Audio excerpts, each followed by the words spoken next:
We haven't been honest with ourselves in the last 73 years, and we are not being honest now. Pakistan is in a state of confusion because it was born in a state of confusion.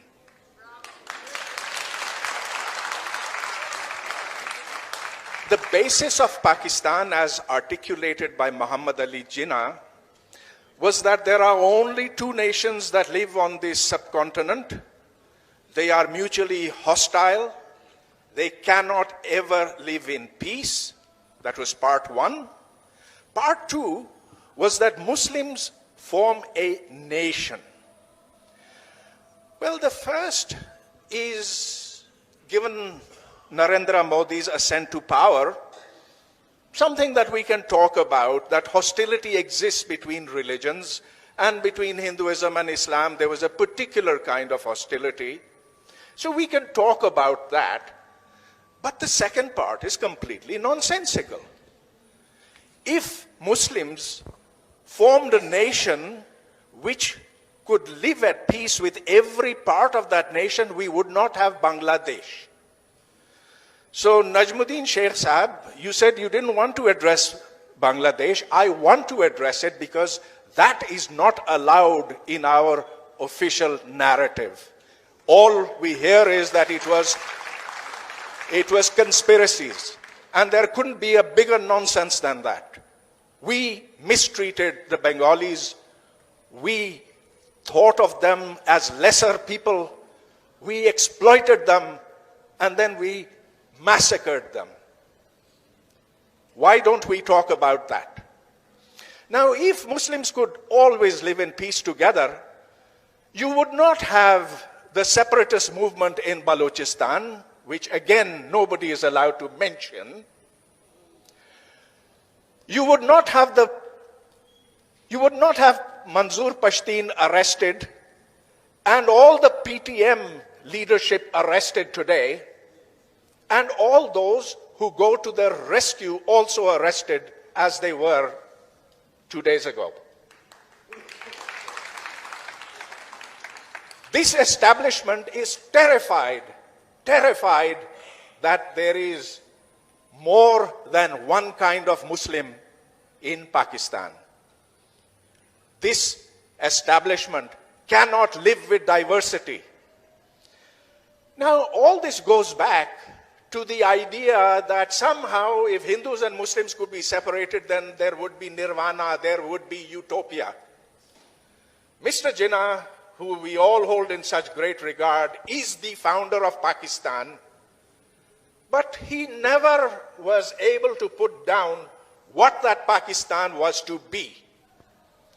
He never wrote a single research paper. He never wrote an essay. He gave a lot of speeches which at different times said very different things. And so yes, the audience here will applaud what he said on the 11th of August 1947. But do they want to hear what he said in the frontier, where he said, "You are Muslims first and Indians second"? And this was before Pakistan was formed.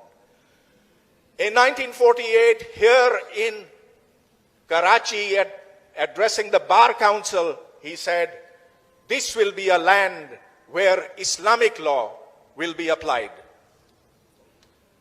He didn't have an idea of Pakistan. I'm sorry, although many of you believe that he did not.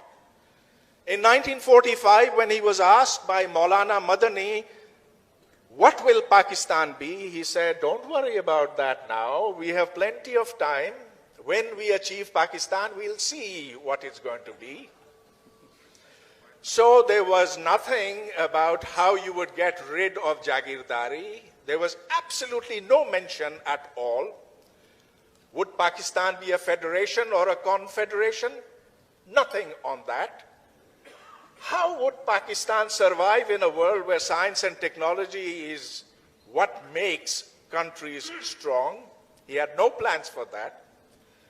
And so Pakistan was born in a state of confusion. And that confusion should have ended in 1971 when the two-nation theory went into the Bay of Bengal. We should have gotten rid of the two-nation theory then. It makes absolutely no sense today. It is nonsense today. So I can be arrested for that? Yes? So those in the...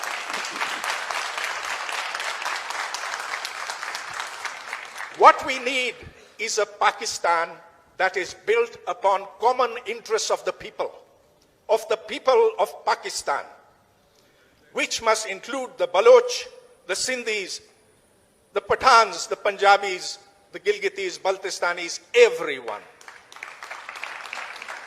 This is not a country that was made for the armed forces of Pakistan. This is a country that was made for its people. Unless we get around to that basic truth, all this is neither here or there. Today, we do not need an ideology for Pakistan.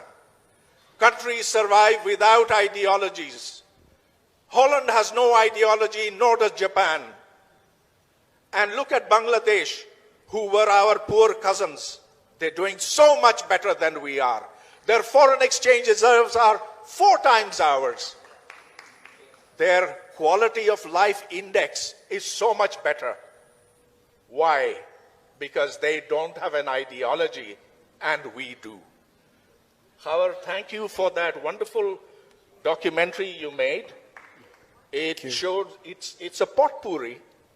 It shows all the confusions, all the issues that confront us today, and we must find our way out of that morass, and the way out is by becoming a normal country. You see, normal countries don't have ideologies. Normal countries simply work for the benefit of their citizens, and those countries not just survive, they thrive. We should thrive. Thank you. Wow.